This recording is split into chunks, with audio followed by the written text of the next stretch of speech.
चलिए तो आज की वीडियो शुरू करते हैं। आज हम पढ़ने वाले हैं यू वी एफ में संबंध। तो ये है यू, ये भी और तथा एफ में संबंध। ठीक है, यू वी एफ में संबंध। इसको हम लेंस सूत्र भी बोल सकते हैं, इसको हम लेंस सूत्र भी बोल सकते हैं। ये लेंस सूत्र है। तो सबसे पहले ये देखते हैं कि यू वी एफ है क्या, उसके बाद से हम संबंध को देखेंगे। तो मान लेते हैं कि ये हमारा उत्तल लेंस है और ये इसकी मुख्य एच लाइन। मैं उत्तल लेंस को लेके सॉल्व कर रहा हूँ और अवतल लेंस भी वैसे ही होगा। तो अगर नहीं समझ में आए तो आप कमेंट कर सकते हैं, मैं अवतल लेंस के लिए भी समझा दूंगा। ठीक है, तो ये है इसका प्रकाशीय केंद्र और इसका मान लेते हैं कि F2 किधर है, F2 इधर है और ये इसका हो जाएगा 2F2 और इसके F1 को इधर मान लेते हैं और ये हो जाएगा 2F1 और ये हो जाएगा इनफाइनाइट। अब वस्तु को मान लेते हैं कि यहाँ पर रख देते हैं, कहाँ पे, अनंत और 2F1 के बीच में। मैंने इसका किराड़ा रेख बना के बताया है, आप पिछले वाले वीडियो में जाके देख सकते हैं। तो ये है, अगर ये मुख्य एच के समांतर जाएगी तो फोकस से होके जाएगी अपवर्तन के बाद। यहाँ से अपवर्तन होगा, अपवर्तन के बाद कैसे जाएगी, फोकस से। ठीक है, अब दूसरी प्रकाश की किरण हम कहाँ से भेजेंगे, तो प्रकाशीय केंद्र से भेजेंगे, ये प्रकाशीय केंद्र से। ठीक है, अब जहाँ पे किरण एक दूसरे को काटेंगी वहीं पे क्या बनेगा, प्रतिबिंब बनेगा। ये चीज़ समझ में आया आपको, ये चीज़ समझ में आया। अब इसमें देखते हैं कि ये क्या है, ये है वस्तु है, ये क्या है, वस्तु है। और जहाँ किरण एक दूसरे को काटी ये क्या है, प्रतिबिंब है, प्रतिबिंब। और F2 को हम मुख्य फोकस बोलते हैं, मुख्य फोकस। F2 को क्या बोला जाता है, मुख्य फोकस। तो कोई भी दूरी हम कहाँ से मापेंगे, प्रकाशीय केंद्र से। ठीक है, कोई भी दूरी, नोट में ये बात लिख लीजिएगा कि किसी भी दूरी को हम किसी भी दूरी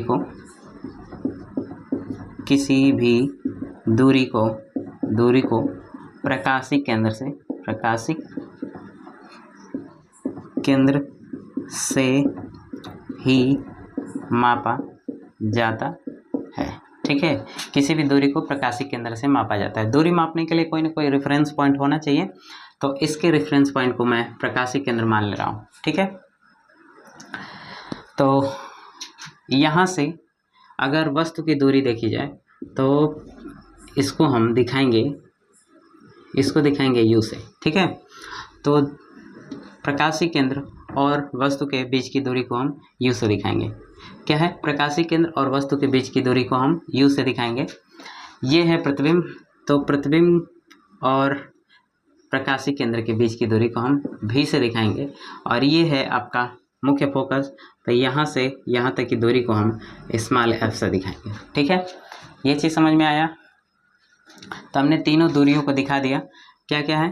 तो ये है यू क्या है, प्रकाशीय केंद्र से वस्तु की दूरी, भी क्या है, प्रकाशीय केंद्र से प्रतिबिंब की दूरी, और f क्या है, प्रकाशीय केंद्र से फोकस दूरी। ठीक है, ये चीज़ समझ में आया।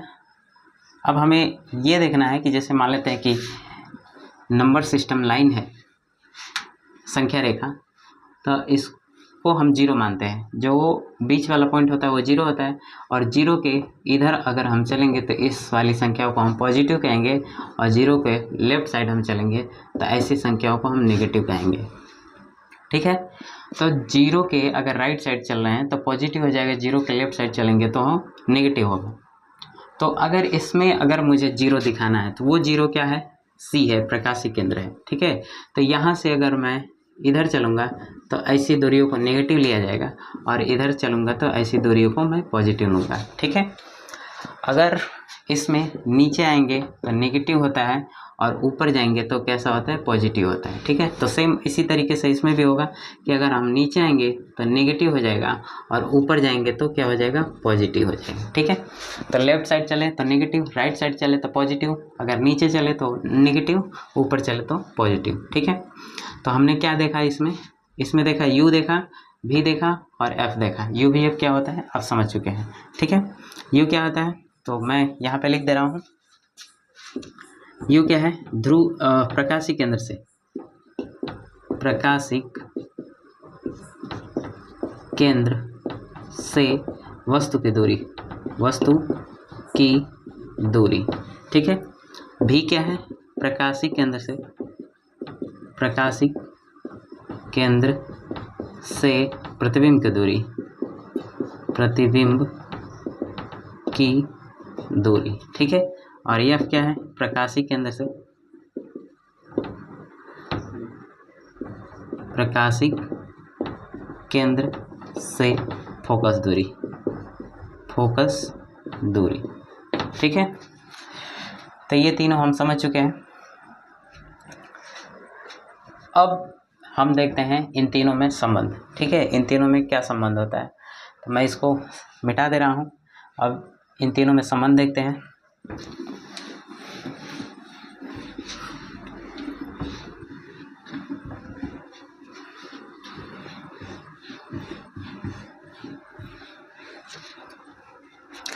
तो वापस मैं वही डायग्राम बना रहा हूँ।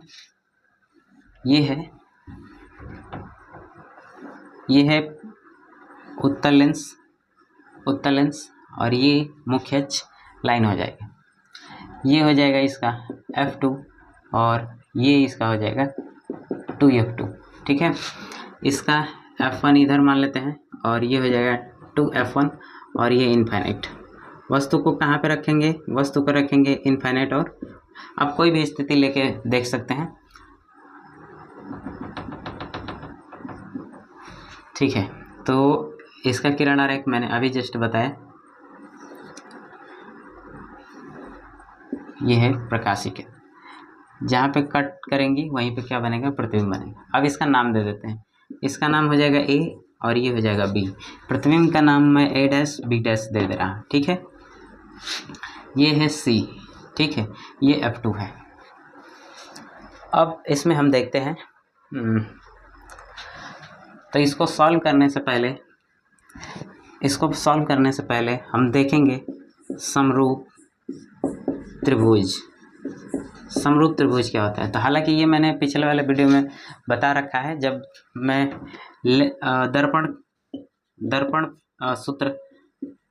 दर्पण सूत्र बता रहा था। तो ठीक है, दर्पण सूत्र बताया था, तो उस समय भी मैंने समरूप त्रिभुज का नियम बताया था।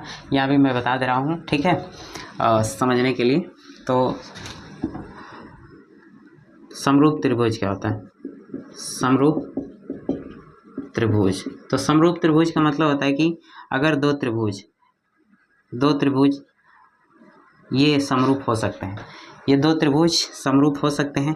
कब समरूप हो गए, जब इनका एंगल और इसका एंगल, ठीक है, या फिर इसके दो एंगल इसके दो एंगल से बराबर हो। ठीक है, इसके दो एंगल इसके दो एंगल से बराबर होने चाहिए, तो ये क्या हो जाएंगे, समरूप हो जाएंगे। ठीक है, या फिर इस साइड एंगल साइड, ये देख सकते हैं। तो साइड एंगल साइड का मतलब ये होता है कि भुजा, कोण और भुजा, ये हो जाएगा भुजा, कोण और भुजा। तो इन दोनों को अगर मुझे समरूप दिखाना है, तो दोनों को समरूप दिखाने के लिए मैं दोनों में कम से कम दो भुजाओं को और एक एंगल को बराबर दिखा दूं। ठीक है, या फिर दो एंगल को मैं बराबर दिखा दूं, तो इस तरीके से हम दोनों त्रिभुज को समरूप कह सकते हैं। ठीक है, जैसे मान लेते हैं कि अगर यही त्रिभुज है, जैसे मान लेते हैं कि ये कोई त्रिभुज है। ठीक है, ये कोई त्रिभुज है और ये भी कोई त्रिभुज है, तो इन दोनों को अगर मुझे समरूप दिखाना है, तो ये एंगल इस एंगल के बराबर हो जाएगा, और इसमें हम ये एंगल इस एंगल के अगर बराबर दिखा दे रहे हैं, ठीक है, ये दोनों एंगल इस दोनों एंगल के बराबर हो जा रहा है, तो ये कह सकते हैं कि ये दोनों त्रिभुज क्या है, समरूप है। ठीक है, ये दोनों त्रिभुज क्या है, समरूप है। तो यहाँ पर एंगल नियम लगा है, तो ये वाला नियम ज़्यादा आसान है, ये वाला थोड़ा सा मुश्किल होगा। ठीक। ठीक है। तो मैं इसी का प्रयोग करके आपको समझा रहा हूँ, ठीक है। जब हम इसमें समरूप त्रिभुज का नियम लगा लेंगे, जब इन दोनों त्रिभुजों को समरूप सिद्ध कर दिया जाएगा तो होगा क्या, उसके बाद मान लेते हैं ABC ये त्रिभुज है और ये है XYZ, ये XYZ नाम का कोई त्रिभुज है। जब दोनों त्रिभुज समरूप हो जाएंगे तो इनके संगत भुजाओं का अनुपात आपस में बराबर होता है, आपस में बराबर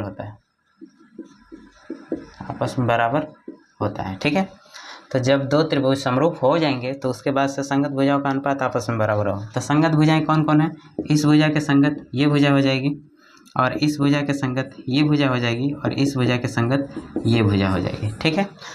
तो इस भुजा के संगत ये, इस भुजा के संगत ये और इस भुजा के संगत ये, तो सभी संगत भुजाओं का अनुपात आपस में क्या होगा, बराबर। तो मैं दिखा दे रहा हूँ कैसे। तो इस भुजा के संगत ये है तो यहाँ से AB बटे क्या हो जाएगा ZY, AB बटे ZY।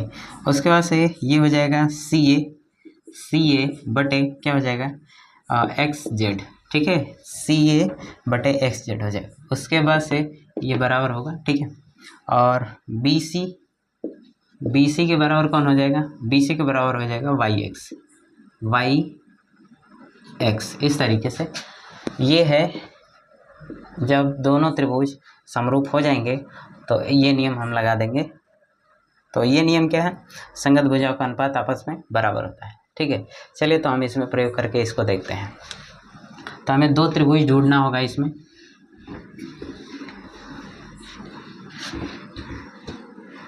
हमें दो त्रिभुज ढूंढना होगा, ठीक है। तो मैं ढूंढ के दिखा दे रहा हूँ आपको। तो पहला त्रिभुज है, मान लेते हैं कि AB और C, और दूसरा त्रिभुज है A'B'C, ठीक है। तो त्रिभुज ABC तथा त्रिभुज A'B'C में इसमें देखते हैं। तो यहाँ पर आप देख सकते हैं कि ये वाला एंगल 90 डिग्री है और ये वाला एंगल 90 डिग्री है। वो त्रिभुज है कैसे, तो मैं दिखा दे रहा हूँ वो त्रिभुज कैसे है। तो वो त्रिभुज इस तरीके से है, वो त्रिभुज इस तरीके से है। तो इसका नाम क्या है, A और ये B और ये C है, ये A' है, ये B' है, ठीक है। आप मिला लीजिए ABC और A'B'C, मैंने इसको यहाँ पे बना दिया, ठीक है। तो इस एंगल के बराबर ये एंगल आप देख सकते हैं दोनों 90 डिग्री के हैं, ठीक है। जब दोनों 90 डिग्री और ये एंगल के बराबर ये एंगल हो जाएगा, ये किस नियम से, तो ये है शीर्षा विमुख कोण। तो शीर्षा विमुख कोण आपस में बराबर होते हैं और 90 डिग्री के एंगल आपस में बराबर होते हैं, ठीक है। तो हमने दो एंगल इन दोनों में दिखा दिया। अब ये दोनों त्रिभुज समरूप हो जाएंगे और जैसे समरूप हो जाएंगे तो हम अनुपात वाला नियम लगा देंगे, ठीक है। तो इसको मैं हटा दे रहा हूँ। तो इन दोनों त्रिभुजों को हम समरूप दिखाते हैं। तो समरूप दिखाने के लिए क्या हो जाएगा, angle BAC is equal to angle CA', ये दोनों क्या है, 90 डिग्री के हैं, ठीक है। दोनों क्या है, 90 डिग्री के कोण है। उसके बाद से हम दिखा सकते हैं ACB, angle ACB is equal to angle A'(C) और B, A'(C)B, ये किस नियम से आया है, तो यह है शीर्षा विमुख कोण, ठीक है। तो आप मिला लीजिए BAC, तो BAC ये 90 डिग्री का है।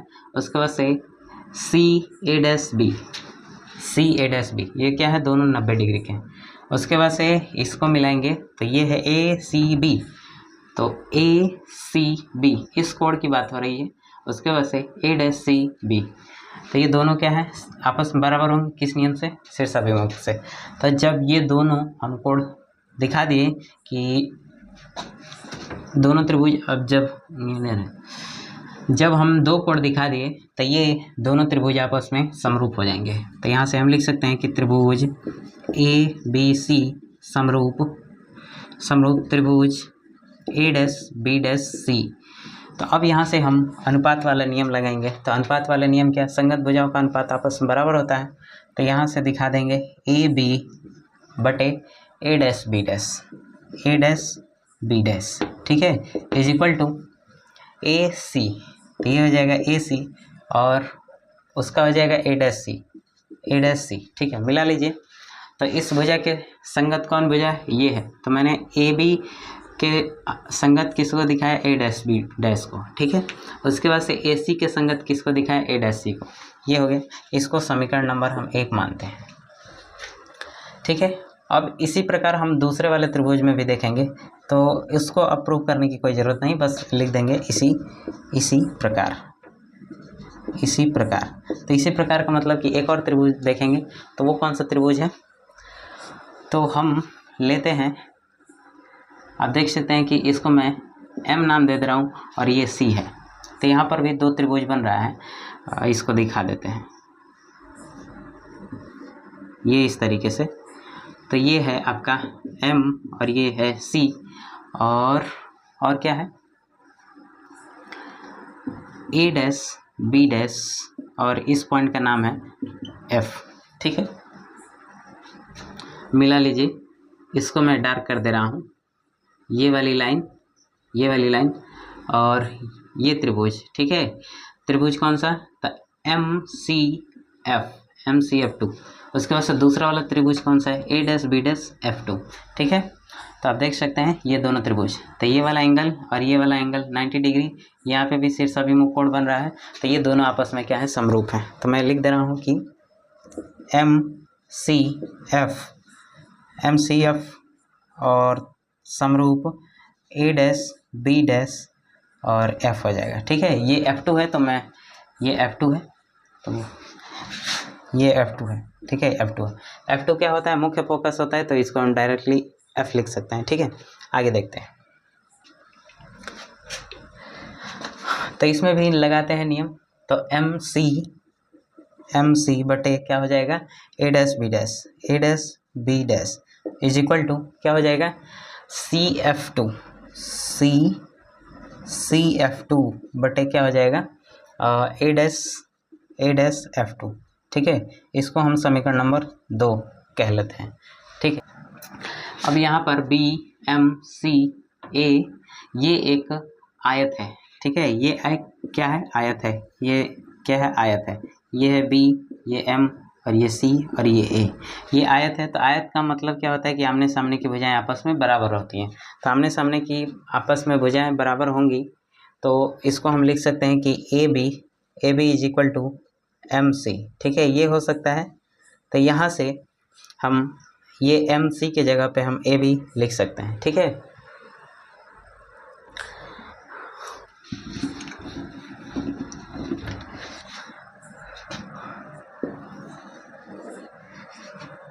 तो यहाँ पर मैं दिखा दे रहा हूँ आपको, ये हो जाएगा। इसके जगह पे क्या लिख दूँ?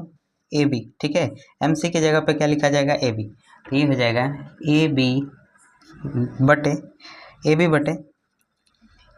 A डैश B डैश, ठीक है, इज इक्वल टू CF2 बटे ये हो जाएगा A डैश F2। इसको समीकरण नंबर 3 मान लेते हैं, ठीक है। समीकरण नंबर 3 हो गया। अब समीकरण 3 और समीकरण नंबर 1 की अगर तुलना करें तो समीकरण 1 तथा 3 से तो हो क्या रहा है? यहाँ LHS देखिए, यहाँ पे LHS दोनों आपस में बराबर हैं। तो जब LHS बराबर तो RHS आपस में बराबर हो जाएगा। तो यहाँ से मैं लिख सकता हूँ कि AC बटे A dash C is equal to CF2 बटे A डैश F2। इसको समीकरण नंबर 4 कह लेते हैं, ठीक है। ये चीज़ समझ में आया? हुआ क्या है कि हम पहले वाले में इस त्रिभुज और इस त्रिभुज को लिए हैं, दूसरे वाले में इस त्रिभुज को लिया गया है और इसको, ठीक है। उसके बाद से ये भुजा इस भुजा के बराबर हो गई है और इस भुजा का मान इस भुजा की जगह पर रख दिया गया है, ठीक है। तो अब समीकरण 1 और 3 की तुलना की गई है तो यहाँ तक पहुँच गए हैं, ठीक है। अब हम चलिए तो अब इसकी वैल्यू रख देते हैं, ठीक है। तो इसकी वैल्यू AC को ढूंढते हैं कहाँ पे है, तो ये है AC। तो AC को हम कैसे दिखाते हैं, ये ध्रुव, ये प्रकाशीय केंद्र है और ये है वस्तु। तो यहाँ से यहाँ तक के बीच की दूरी को हम किससे दिखाते हैं, इसको हम U से दिखाते हैं, ठीक है। और ये वस्तु है और ये प्रकाशीय केंद्र है, तो इसकी दूरी को हम किससे दिखाएंगे, तो इसकी दूरी को हम V से दिखाएंगे। तो ये कौन सी दूरी हो जाएगी, V।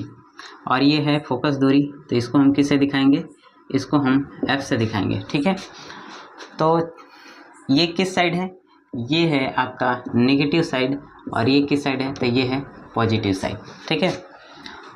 तो रख देते हैं। तो AC की वैल्यू कितनी है, -U। उसके बाद से A' C की वैल्यू कितनी है, A' ये किस साइड है, तो पॉजिटिव साइड है, तो ये हो जाएगा V, ठीक है। उसके बाद से CF2 कहाँ है, CF2 इसको हम किससे दिखाते हैं, CF2 ये है F और ये किस साइड है, तो पॉजिटिव साइड है, ठीक है। उसके बाद से बचा कौन, A'(F2), तो ये है A'(F2), इसको ढूंढते हैं। तो A'(F2) यहाँ पे है, ये वाली डिस्टेंस को हम A'(F2) दिखाते हैं। तो ये कैसे मिलेगा आपको, तो ये मान लेते हैं कि ये क्या है, A' है और इस पॉइंट का नाम है C और बीच में आपका है F2। आपको ये वाली डिस्टेंस पता करना है, ठीक है। तो ये वाली डिस्टेंस पता करने के लिए हम पूरे डिस्टेंस में से जितना डिस्टेंस आपको पता है, ये डिस्टेंस और ये डिस्टेंस पता है आपको, ये कितना है, तो इसको हम दिखाते हैं स्मॉल f से, और ये किसको दिखाते हैं, तो इस V से दिखाते हैं, ठीक है। ये है V से। तो पूरे डिस्टेंस में से जो डिस्टेंस आपको पता है उसमें से हम घटा देंगे तो बची वाली दूरी निकल जाएगी। तो ये इसकी दूरी कितनी होगी, तो V - F। तो इसका मान कितना हो जाएगा, V - F। ये किस साइड है, तो पॉजिटिव साइड है, तो इसको भी हम ध्यान देंगे, इसको हम दिखा देंगे V - F से, ठीक है। अब हम वैल्यू रख देते हैं। तो वैल्यू रखते हैं तो होगा क्या, इसकी वैल्यू -U बटे ये हो जाएगा प्लस का V इज इक्वल टू ये हो जाएगा F, और इसको हम लिख सकते हैं V - F। अब हम तिर्यक गुणा कर देते हैं, तिर्यक गुणा, तो इसका इसमें और इसका इसमें, तो ये हो जाएगा -U और V - F is equal to इसका इसमें होगा तो ये हो जाएगा FV, ठीक है।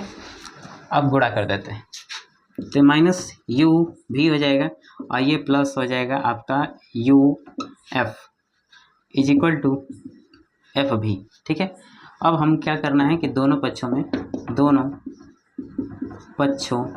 में UVF से भाग दे देना है, भाग देने पर, तो जैसे UVF से भाग देंगे तो ये -UV बटे UVF और प्लस UF है तो UVF और इज इक्वल टू ये क्या है, FV है, तो ये UVF से भाग, जो कट रहा है काट देंगे, तो UV से UV कट जाएगा, FU से FU कट जाएगा और FV से FV कट जाएगा, जो बचेगा उसको लिख देते हैं। तो क्या बचा है, तो इधर -1/F बचा है, ठीक है, और ये प्लस इधर क्या बचा है, तो 1/V बचा है और इज इक्वल टू इधर क्या बचा है, तो 1/U, ठीक है।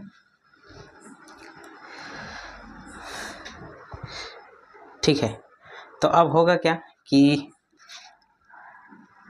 इसको मैं इधर पक्षांतर कर दूं या फिर मैं इसको उधर पक्षांतर कर दूं, इसको इधर ला दूं, ठीक है।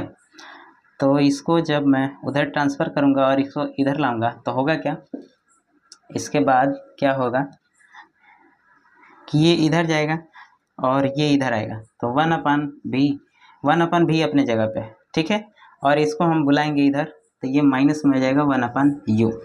अब इसको ट्रांसफ़र करेंगे उस साइड, तो ये हो जाएगा 1/F पॉजिटिव आएगा, ठीक है।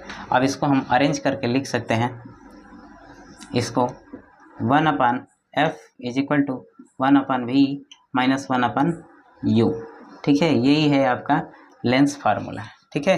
ये क्या है, हमारा लेंस फार्मूला। समझ में आया आपको? अगर जिस पॉइंट में आपको नहीं समझ में आया है वहाँ पे आप कमेंट कर सकते हैं, मैं बताऊंगा इसको, ठीक है। अगला टॉपिक देखते हैं। अगला टॉपिक है चिन्ह परिपाटी। तो चिन्ह परिपाटी क्या होता है इसको देख लेते हैं।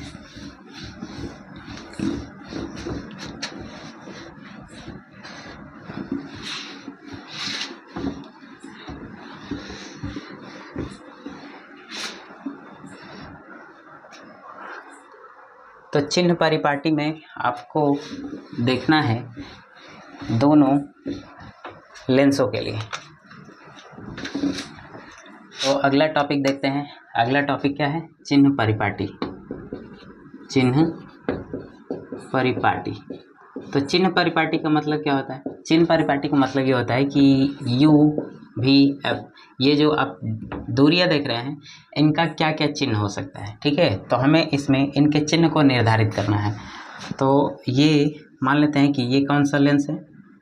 ये है उत्तल लेंस। और इसमें किस तरीके से किरण आरेख बनेगा? तो इसका F2 किधर होगा? इसका F2 ये हो जाएगा और ये हो जाएगा इसका 2F2, ठीक है। और इसका हो जाएगा F1 और ये हो जाएगा F2 और ये इनफाइनाइट हो जाएगा। अगर इसका किरण आरेख बनाएं तो किरण आरेख बनाते हैं तो ये है ऐसे और फोकस से जाएगा और जब हम प्रकाशिक केंद्र से भेजेंगे तो यहाँ पर किरण बनेगा, ठीक है। तो ये है आपका वस्तु, ये क्या है? वस्तु है और ये क्या है? प्रतिबिंब। प्रतिबिंब, ठीक है। तो प्रकाशिक केंद्र, इसको हम C से दिखाते हैं। तो प्रकाशिक केंद्र और प्रतिबिंब के बीच की दूरी को हम किससे दिखाते हैं? V से। और वस्तु और प्रकाशिक केंद्र के बीच की दूरी को हम किससे दिखाते हैं? U से, ठीक है। और इसका मुख्य फोकस कौन होता है? तो इसका मुख्य फोकस ये है।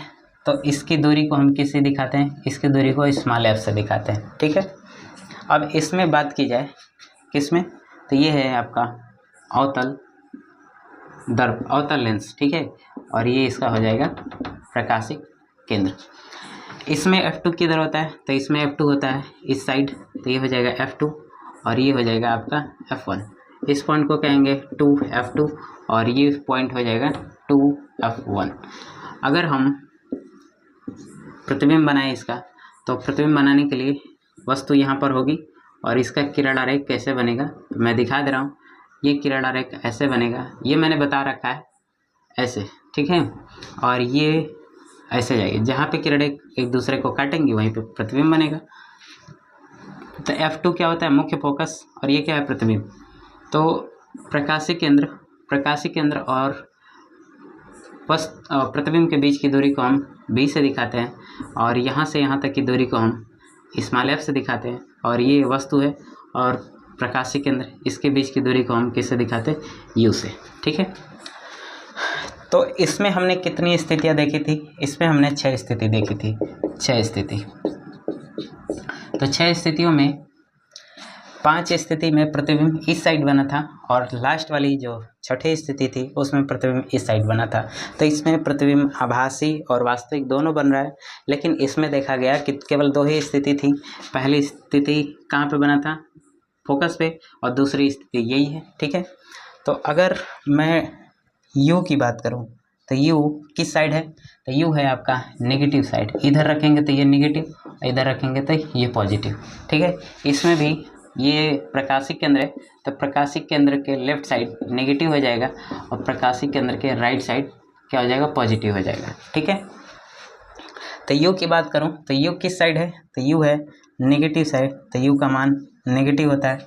अगर मैं F की बात करूं तो F किस साइड है? पॉजिटिव, तो F है किस साइड? Positive side. और V की मैं बात करूं तो V के लिए 2 केस बना था इसमें। एक होता है वास्तविक और दूसरा होता है आभासी, ठीक है। तो वास्तविक का मतलब ये होता था कि जब भी प्रतिबिंब प्रकाशिक केंद्र के राइट साइड बनेगा तो वो पॉजिटिव क्षेत्र में आएगा, ठीक है, धनात्मक क्षेत्र में आएगा। और धनात्मक क्षेत्र के लिए क्या बोला जाता था कि वास्तविक बन रहा है, ठीक है। तो जब भी प्रतिबिंब के बारे में वास्तविक बोलेगा तो उसको हम पॉजिटिव लेंगे और आभासी बोलेगा तो उसको हम नेगेटिव लेंगे, ठीक है। क्योंकि आभासी में केवल एक ही केस था जो कि इधर बना था, लास्ट वाला केस था छठी स्थिति, जिसमें प्रतिबिंब किधर बना था? इधर बना था। तो इधर हम नेगेटिव साइड आ रहा है तो इस वाले को हम क्या बोलते थे? आभासी बोल रहे थे, ठीक है। आप जाके वहाँ पे देख सकते हैं किरण आरेख बनाया गया है। तो जब इस साइड आएगा तो वास्तविक और इस साइड जाएगा तो आभासी, ठीक है। तो ये नेगेटिव साइड जा रहा है तो आभासी के लिए नेगेटिव और इधर के लिए वास्तविक लगा, ठीक है।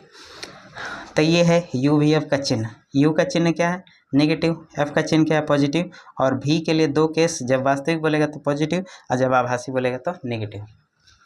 इसमें केवल दो ही स्थितियाँ थी प्रतिबिंब की, पहली स्थिति यहाँ पर बना था और दूसरी स्थिति ये देख रहे हैं आप। तो अगर इसमें मैं u की बात करूँ तो u होता है किस साइड है, u है नेगेटिव साइड, u है किस साइड, नेगेटिव साइड। और भी किधर साइड, भी किस साइड है, तो भी है, ये भी नेगेटिव साइड है। और f किधर है, तो f भी इसका नेगेटिव साइड है, तो ये f भी इसका किधर है, नेगेटिव साइड है। तो इसमें u भी f का हमने चिन्ह निर्धारित कर दिया, इसमें भी हमने u भी f का चिन्ह निर्धारित कर दिया, ठीक है। तो यही है आपका चिन्ह परिपाटी। अब इसमें हम कुछ सवाल लगा के देखते हैं, तो आइए सवाल लगाते हैं।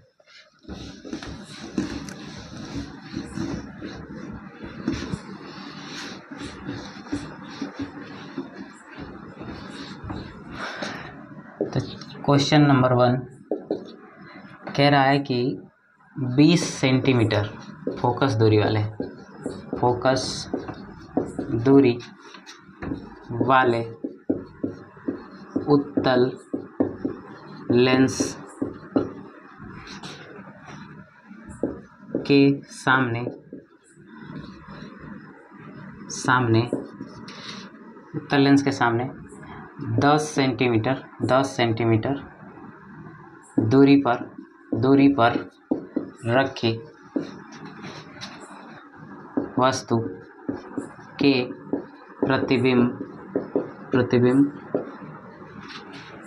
की स्थिति